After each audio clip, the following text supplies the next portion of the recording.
মহাভারতের বিশাল কাহিনী শুরু হয় রাজা শান্তনু ও গঙ্গার রহস্যময় প্রেম থেকে। কেন গঙ্গা নিজের সন্তানদের নদীতে বিসর্জন দিতেন, সেই রহস্যই এই পর্বে। হাজার হাজার বছর আগে হস্তিনাপুর নামে এক শক্তিশালী রাজ্য ছিল। সেই রাজ্যের রাজা ছিলেন মহাবীর ও ন্যায়পরায়ণ রাজা শান্তনু। তিনি ছিলেন অত্যন্ত জ্ঞানী, সাহসী এবং প্রজাদের কাছে অত্যন্ত প্রিয়। একদিন রাজা শান্তনু গঙ্গা নদীর তীরে শিকার করতে গিয়েছিলেন। সেখানে তিনি দেখলেন এক অপূর্ব সুন্দরী নারী নদীর ধারে দাঁড়িয়ে আছেন। তার রূপ ছিল স্বর্গের অপ্সরার মতো। সে নারী আসলে ছিলেন গঙ্গা দেবী, কিন্তু রাজা তখন তা জানতেন না। গঙ্গার সৌন্দর্যে মুগ্ধ হয়ে রাজা শান্তনু তাকে বিয়ের প্রস্তাব দেন। গঙ্গা রাজি হলেন, কিন্তু একটি শর্তও দিলেন।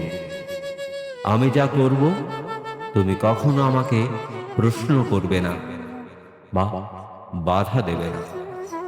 যদি কখনো বাধা দাও, আমি তোমাকে ছেড়ে চলে যাব। প্রেমে অন্ধ রাজা শান্তনু সেই শর্ত মেনে নিলেন। এরপর তাদের বিয়ে হলো এবং তারা সুখে জীবন কাটাতে লাগলেন। কিছুদিন পর তাদের প্রথম সন্তান জন্ম নিল। কিন্তু অবাক করার মতো ঘটনা ঘটল। গঙ্গা সেই শিশুকে নিয়ে গঙ্গা নদীতে ফেলে দিলেন।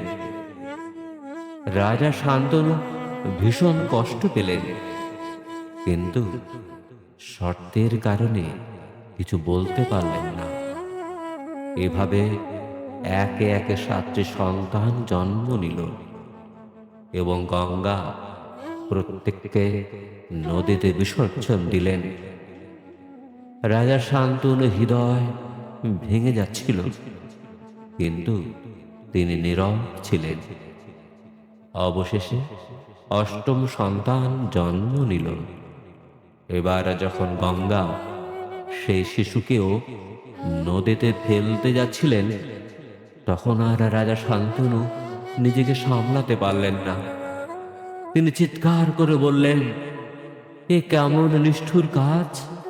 তুমি কেন নিজের সন্তানদের হত্যা করছো?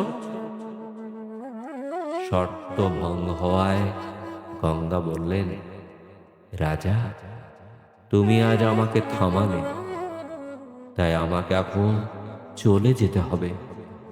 কিন্তু যাওয়ার আগে সত্যটা জানিয়ে যান। গঙ্গা জানালেন, এই সন্তানরা আসলে অষ্টবসু দেবতা, যারা অভিশাপের কারণে পৃথিবীতে জন্ম নিয়েছিল। তাদের মুক্তি দেওয়ার জন্যই তিনি নদীতে বিসর্জন দিচ্ছিলেন। 8ম সন্তানকে তিনি হত্যা করলেন না।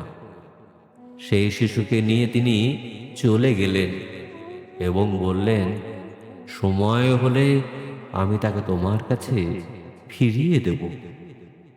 এই 8ম সন্তানই পরে ইতিহাসে বিখ্যাত হন ভীষ্ম নামে। মহাভারতের মহাগাথা শুরু হয় এখান থেকেই।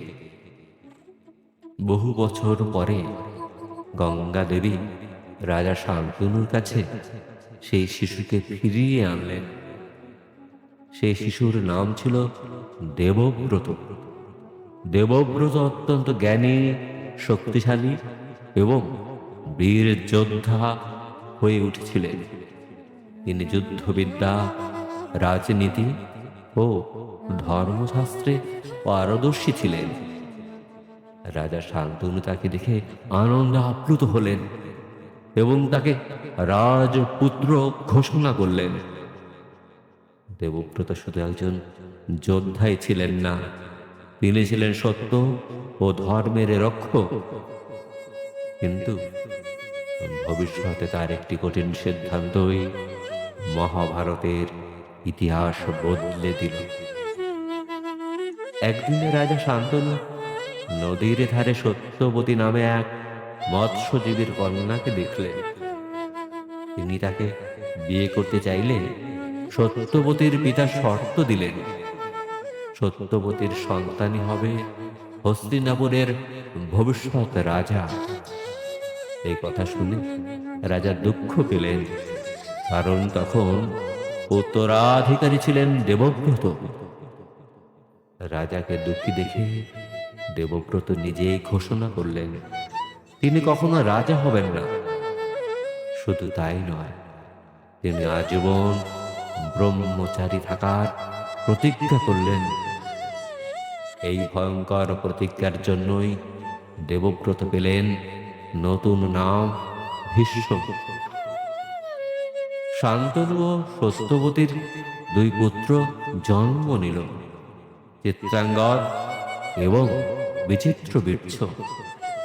চিত্রাঙ্গদ অল্প বয়সেই যুদ্ধে মারা গেলেন। তারপর বিচিত্রবীর্য রাজা হলেন, কিন্তু তিনিও অল্প বয়সেই মৃত্যুবরণ করেন। রাজ্য তখন উত্তরাধিকারহীন হয়ে পড়ে। এই সংকট সমাধানের জন্য সত্যবতী তার ঋষিপুত্র বেদব্যাসকে ডাকলেন। বেদব্যাসের মাধ্যমে জন্ম নিল তিন সন্তান, ধৃতরাষ্ট্র, পাণ্ডু এবং বিদুর। ধৃতরাষ্ট্র অন্ধ হওয়ায় তিনি রাজা হতে পারলেন না, তাই হস্তিনাপুরের সিংহাসনে বসানো হল পাণ্ডুকে। এখান থেকেই শুরু হবে দুই বংশের গল্প, কৌরব ও পাণ্ডবদের মহাযুদ্ধের ইতিহাস।